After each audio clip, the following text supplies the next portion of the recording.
Olá, caros alunos, sejam todos bem-vindos à Universidade Aberta do Brasil e ao Instituto Federal de Educação do Piauí.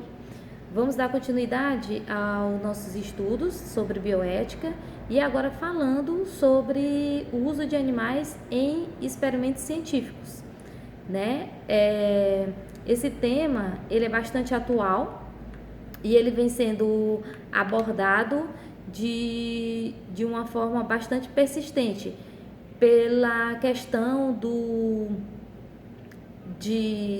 das nossas grandes demandas de pesquisas científicas e com isso se traz muito a questão do uso de animais em laboratórios, em aulas práticas e pesquisas científicas, tá? O uso de animais em pesquisa científica, ele não é algo recente. Desde o século V a.C. já se utilizavam animais para fins de estudos científicos, tá? Só lá por volta do século XIX que foram criadas as primeiras sociedades protetoras de animais, né? Que são elas que dão o estopim para a fiscalização do estudo de animais em pesquisas, o uso de animais em laboratório, né? O uso de animais em indústrias de cosméticos e alimentos. Então, essas sociedades produtoras de animais, eles têm um papel importantíssimo quanto ao uso desses animais em qualquer que seja esses fins, tá? E a primeira lei a ser regulamentada sobre os animais em pesquisa foi no Reino Unido, em 1876, que começou-se a regulamentar essa lei sobre o uso de animais em pesquisas científicas. Adolf Hitler, ele baixou um decreto, na época, em 1930, onde ele tornou ilegal a experimentação com o uso de animais. E ele soltou uma frase que na época ficou muito conhecida, onde ele dizia que aprendeu a desprezar o ser humano do fundo da sua alma. E ele ainda completa, dizendo que quanto mais eu conheço a espécie humana, mais eu gosto do meu cachorro. E essa frase perdurou por muito tempo na questão de você estudar essa questão. Será se é possível realmente uma pessoa gostar mais de um animal do que gostar de um ser humano? Será que as pessoas realmente têm essa sensibilidade em achar que um animal é um ser senciente, que ele é passível de sentir dor, que ele é um animal que tem um sistema nervoso complexo e que ele sente tanta dor quanto o ser humano? Então, pairou no ar essas indagações dos estudiosos quanto a isso, tá? Também ficou muito conhecido na época um livro publicado por Peter Singer, onde ele traz, né, ele escancara toda a crueldade que eram exercidas sobre os animais nas indústrias de cosméticos e também nas indústrias alimentícias. Bom, as indústrias de cosméticos quanto ao uso de animais, ela é bastante crucial, pois elas são as que mais utilizam animais para esses fins, né? De testes de substâncias na mucosa ocular dos animais, principalmente os coelhos, que são as principais cobaias em relação a isso. Então, quem mais tem essa atitude de trabalhar com animais, de utilizar eles como cobaias, são as indústrias dos cosméticos, né? Que trouxeram essa questão de sempre estar utilizando animais para isso, né? Algo que já é bastante defasado. Hoje nós temos vários métodos alternativos que nós vamos ver lá na frente, que podem ser substituídos e com a mesma eficácia do que você está usando animais para fazer esse tipo de testes, tá? Também ele mostrou no livro dele, que é o livro Animal, Libertação dos Animais, né? Publicado lá em 1975, uma excelente leitura, por sinal, eu deixo aqui para vocês darem uma olhada. Também o uso de animais nas indústrias alimentícias, onde o abate dos animais era feito de forma cruel era com machadadas na cabeça, eram com pedradas, eram com tiros de fuzis, né? Então isso era uma forma muito cruel, porque o animal sentia muita dor, sente muita dor, tá? E a partir daí nós hoje temos legislação, legalização sobre o abate de animais, que nós chamamos de abate humanitário. Todo e qualquer abate animal para fins de alimentícios, né? No caso da espécie bovina, suína, equina e aves, elas precisam ser abatidas com a forma humanitária. Como ocorre essa forma humanitária? Né? Nos bovinos. Nos bovinos, eles são atordoados com a pistola no sistema nervoso central deles, e aí eles vão ser insensibilizados. Esses animais não vão sentir dor, e depois faz uma incisão, né, no pescoço dele, cortando aí os principais vasos, e esse animal vai morrer de hemorragia. Muitos acham que não, que o animal ali vai morrer pelo aquele tiro que ele vai levar no sistema nervoso central, e não é. Ali nós só vamos insensibilizar esse animal, e ele não vai sentir a mínima dor, e ele vai morrer realmente da hemorragia, né, quando aí se tira todo esse sangue dele. No caso dos suínos e das aves, já se usa os métodos de choque, onde você dá um choque com alta voltagem e baixa amperagem, né, nesse animal, e daí também você vai insensibilizar ele não vai sentir dor, e com isso corta-se também, faz uma incisão dos principais vasos dele, no pescoço desses animais, e eles também vão morrer de hemorragia. Então esse é o abate humanitário, onde você utiliza de métodos que você não vai causar dor aos animais. Né? Nesse livro de Peter, ele já traz todo esse histórico desse tipo de uso de animais, tanto na indústria dos cosméticos quanto no abate de animais para indústrias alimentícias, tá?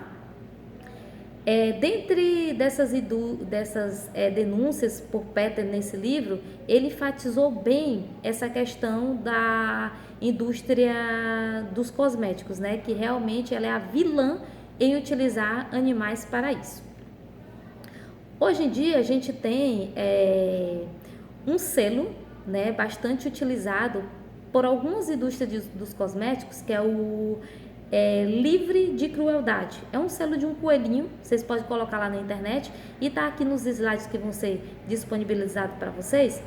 Esse selinho de um coelhinho, que ele tem umas orelhinhas rosas, e lá embaixo tem cruelty free, né, que é livre de crueldade, né? O que significa esse selo?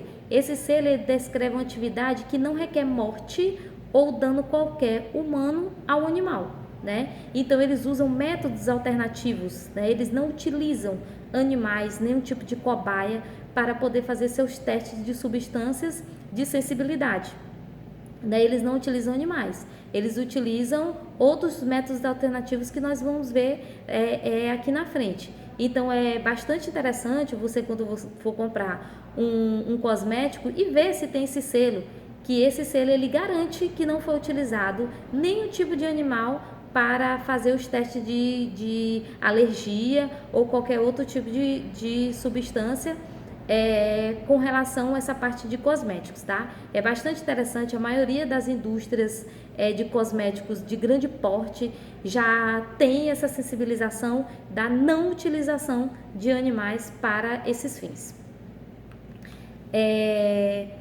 Também nós temos os princípios dos 3 R's, que é algo bastante interessante, né?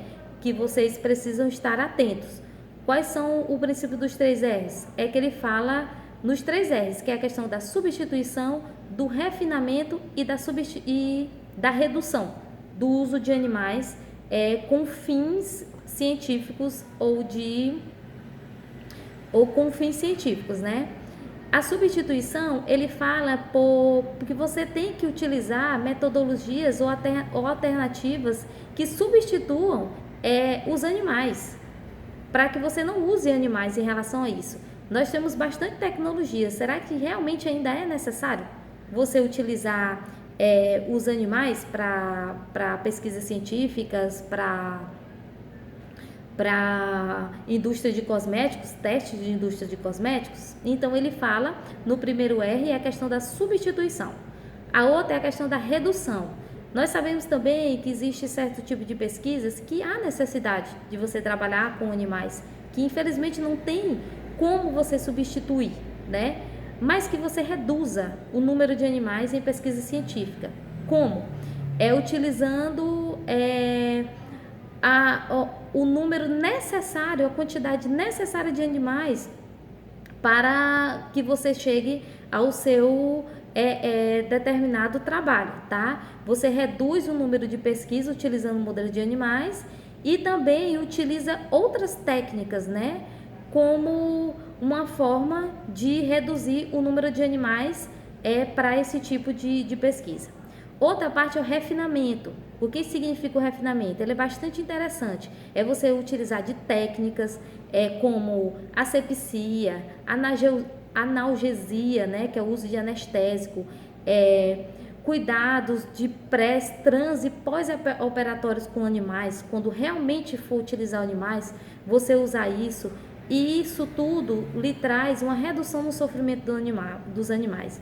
E principalmente quem está manuseando esse animal, que seja uma pessoa qualificada, que realmente essa pessoa que faça esse tipo de trabalho seja aquele que estudou para isso, como médico veterinário.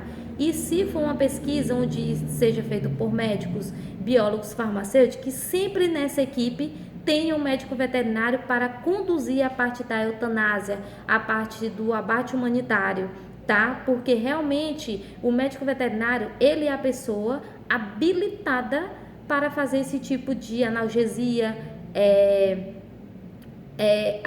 usar o anestésico, realmente os protocolos anestésicos, protocolos de anestesia nos animais, que ele realmente foi quem estudou e que realmente está preparado para fazer isso, tá? Dentre essas coisas que a gente tem estudado, vamos ver a parte de métodos alternativos. Nós temos inúmeros métodos alternativos que a gente pode utilizar sem ser os animais. Por exemplo, o teste de membrana córeo-alantoide, que você utiliza o ovo da galinha. O ovo da galinha ele é bastante irrigado. Você pode irrigado com vasos sanguíneos, e você pode estar ali colocando a substância que você quer testar sem a necessidade de você estar colocando do olho do coelhinho. Então você pode realmente substituir por esse tipo de técnica. Outra técnica é a técnica da hemólise, né? Esses testes são avaliados o fenômeno de hemólise e desnaturação proteica, né? Decorrência de ação de substância técnica, testes. Você quer fazer uma desnaturação proteica? Utilize o teste de hemólise, né, em laboratório, que é um teste realmente alternativo que você não vai precisar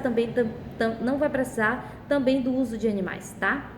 Nós também temos o teste de opacidade de córnea bovina, onde você utiliza as córneas de bovinos que já foram abatidos em abatedouros. Então, são animais mortos que você pode reutilizar, sem ser necessário você sacrificar um animal para poder fazer esse fim, tá?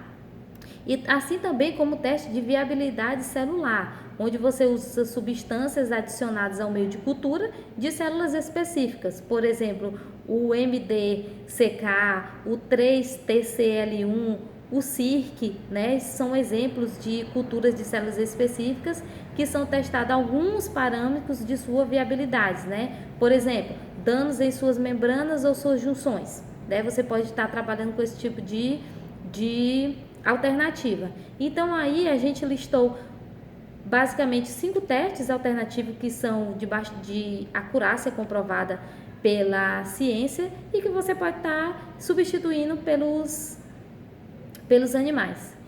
Bem, pessoal, espero ter esclarecido o uso de animais em experimentação, né?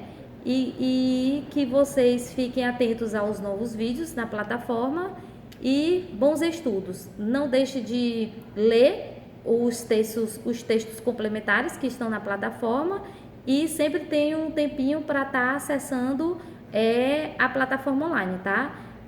Tenham bons estudos e até a próxima.